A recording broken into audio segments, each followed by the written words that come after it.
Over the past few decades, the ancient Israeli city of Caesarea has thrown up a number of archaeological treasures. And through the results of careful excavation, experts have been able to slowly paint a picture of what life was like in the area throughout the ages. In 2018, however, a trove of rare, centuries-old coins were unearthed in one of Caesarea's neighborhoods, and this fascinating new find appears to tell us yet more about the region's colorful history. A secret cache of Crusader-era coins has been found beneath an ancient port city in Israel. Located today within the borders of modern-day Israel, Caesarea has had a long and eventful existence. And to begin with, the city was initially established by the infamous Herod the Great, who ruled Judea from 37 BC to 4 BC. Herod's reign was supported by the Roman Senate at the time, and this effectively made the monarch no more than a puppet leader for Rome. What's more, Caesarea was an important location within Judea during the period that Herod presided over the region. Initially known as Caesarea Maritima, the city is thought to have been constructed within the vicinity of an old naval base between 25 BC and 13 BC. In 22 BC, a deep-sea harbor which later served as a base for Herod's navy also began to be built. And Caesarea eventually grew to be the capital of Roman Judea, making it a pivotal location in the initial stages of the new religion of Christianity. In fact, the city is mentioned a number of times in the Bible, with one section recounting the time that Paul the Apostle was held in captivity as a prisoner there. Yet many Jews throughout Judea were unhappy with life under Roman rule, and such dissatisfaction therefore resulted in a number of rebellions. The first of these took place in 66 AD and was fought for some 7 years. A second is thought to have occurred in 115 AD, while the third happened in 132 AD. Ultimately, though, the third Jewish uprising, which is known as the Bar Kokhba revolt, was put down in 136 AD. After that, some historians argue, the Romans then sought to eradicate the heritage of Judea entirely. And perhaps as a result of this decision, the name of Caesarea was duly changed to Syria, Palestina, later simply Palestina. The name Palestine itself can be traced back to the Greeks, as they used a similar word to describe the area in which the Philistines lived during the 12th century BC. Then, after the Romans took up the moniker Palestina, the word subsequently slipped into Arabic usage and has continued to be used over the centuries. After the Byzantine Empire emerged in the 4th century AD, however, it began to rule over the region dubbed Palestina Prima that contained what had once been known as Caesarea. Byzantium itself was established in the eastern territories of the Roman Empire after the Emperor Constantine had come to power. And as the capital of the province of Palestina Prima, Caesarea was at that time considered to be an important religious center. The city remained as such throughout the 5th and 6th centuries AD, too. In the year 614 AD, however, the city began to go through some major changes. From the years 602 AD to 628 AD, UC, the Byzantine Empire was at war with the Sasanian Empire. And during this time, the Sasanians managed to take control of Caesarea. They held the city for a number of years, in fact, before the Byzantines managed to recapture it in 625 AD. This time around, however, the Byzantines' rule over Caesarea was short-lived, as from the beginning of the 7th century, a Muslim conquest swept through the Arab world. And in 640 AD, Caesarea duly fell as a result, with parts of the city supposedly ruined in the process. Some historians have suggested that Caesarea's population dwindled somewhat during its time under Arab rule. At the very least, the harbor, though remaining functional for a time, seems to have become inoperative by the 9th century. Yet it appears that the city once again grew strong, and ultimately it became protected by fortifications, too. In 1047, a Persian scholar by the name of Nasir-i Khusraw wrote about Caesarea as it had been back then. He explained that it was a fine city, with running waters and palm gardens and orange and citron trees. Its walls are strong, and it has an iron gate. There are also fountains that gush out within the city. Still, change was again set to wash over Caesarea. After speaking in 1095 at the Council of Clermont, Pope Urban II ordered the capture of lands under the rule of the Muslims. And that same year, the First Crusade began, with the campaign continuing until 1099. Then, following the conclusion of the First Crusade, the commander Baldwin I took control of Caesarea in 1101. And a number of accounts have suggested that his reign was particularly brutal. Indeed, according to Michael the Syrian, an important member of the Syriac Orthodox Church, the city was left devastated in the wake of Baldwin I's arrival.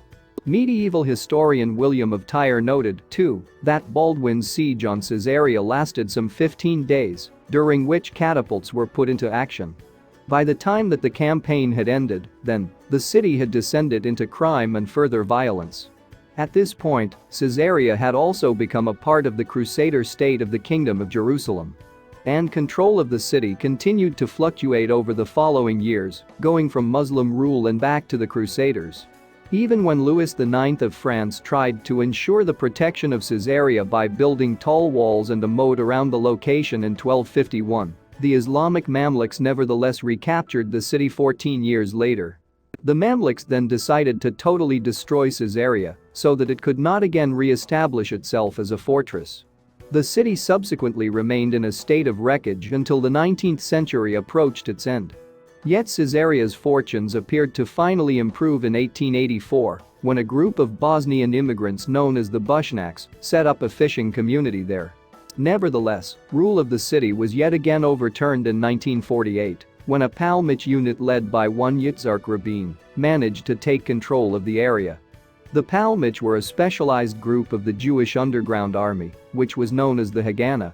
Then, finally, in 1952 a new Jewish-controlled town was set up beside the remnants of the ancient Caesarea, with the old and new cities located less than 2 miles from each another. The site of the ruins also became part of a national park in 2011. So, given the long, vast and utterly varied history of Caesarea, it should go without saying that its ruins have proven to be a focus of archaeological inquiry. And over recent decades, artifacts and structures have all been unearthed that appear to originate from the city's time under its various rulers. Specifically, though, various Roman ruins discovered in Caesarea have proven fascinating. A number of archaeological excavations have yielded buildings of considerable significance, including a 20,000-seater hippodrome, a temple and an amphitheater. And in 1961 researchers came across a particularly noteworthy find. An inscription that bears the name of Pontius Pilate. But why was this discovery so important? Well, as many know, Pontius Pilate is thought to have been a Roman governor who ruled Judea when Jesus was said to have been crucified.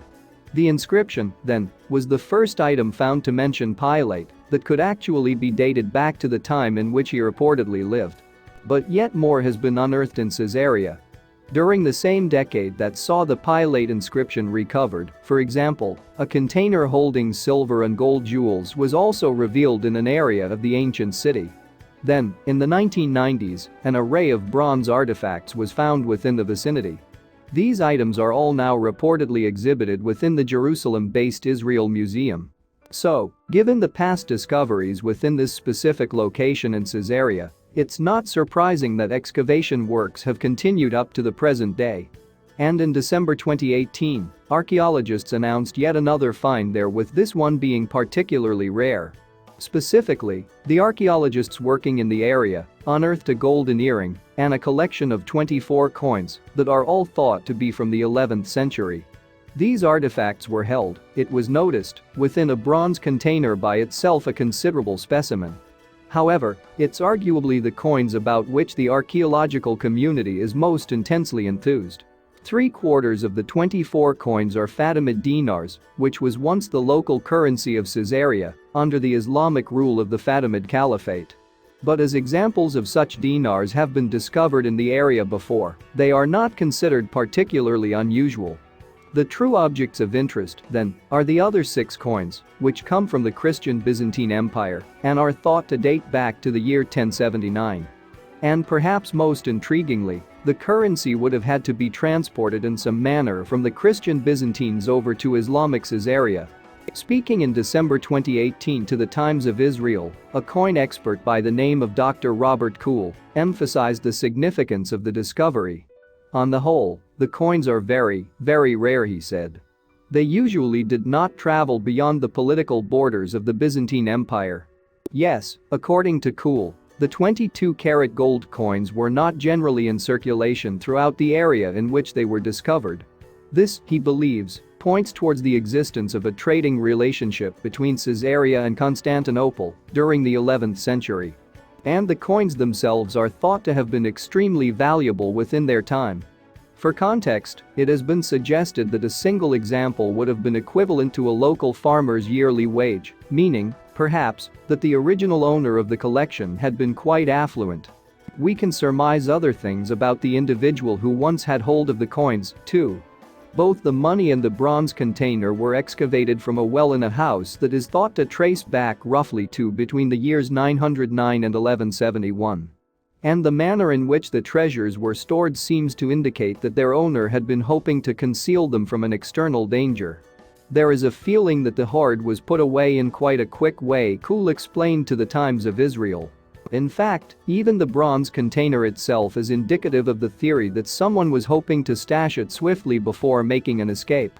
The people who hid the treasures broke a piece of ceramic and put it in as a stopgap lid so the coins wouldn't fall out, Kuhl revealed. It really seems to add up to the Crusader conquest, which was a pretty dramatic event. Kuhl was referring to Baldwin I's crusade that had swept through Caesarea in 1101. This particular event saw the Fatimid Caliphate that had ruled over the region wiped out, while many of the people who had lived under Fatimid rule were either murdered or enslaved. And as accounts have suggested that many of those within Caesarea during this crusade were slaughtered, it is likely that the person who hid the coins was also killed. The excavation's leaders, Dr. Peter Gendelman and Muhammad Hatter, certainly seem to believe that this theory has some credence. It is reasonable to assume that the treasure's owner and his family perished in the massacre or were sold into slavery and therefore were not able to retrieve their gold, the pair said in a statement. The work of Hatter, Gendelman and their fellow excavators is being supported in part by the Edmund de Rothschild Foundation, which has donated some $40 million to the project. In 2018, the foundation's vice chairman, Guy Swirsky, was quoted by the Times of Israel as saying that the operation is intended to allow hundreds of thousands of tourists from Israel and around the world to access the wonders of Caesarea. And some youngsters have already had the opportunity to gaze upon artifacts from Caesarea. Shortly after the coins were discovered, Kuhl allowed a number of children touring the site to see the ancient currency, an experience for which they were apparently grateful. The coins are so beautiful, and the children were so happy to see them, Dr. Kuhl later recalled to the Times of Israel. That's what we do it for, to bring it to the public. However, before finishing up his conversation with the online newspaper, Kuhl also pointed out that the discovery had come about at a fitting time. During Hanukkah. Hanukkah is one of the most important events in the Jewish calendar, with the celebratory festival lasting for 8 days and the same number of nights during either November or December of each year. And the fact that the stash of gold coins was found during the Hanukkah period of 2018 has certainly not been lost on Kuhl. A little vessel, albeit bronze but full of Islamic and Christian coins, found close to the Jewish feast of Hanukkah. I find it significant, Kuhl reflected to the Times of Israel. You can be cynical about it, but on the other hand, for us, in terms of the archaeology, it's a small miracle to find something like that. Thanks for watching, and don't forget to like and subscribe.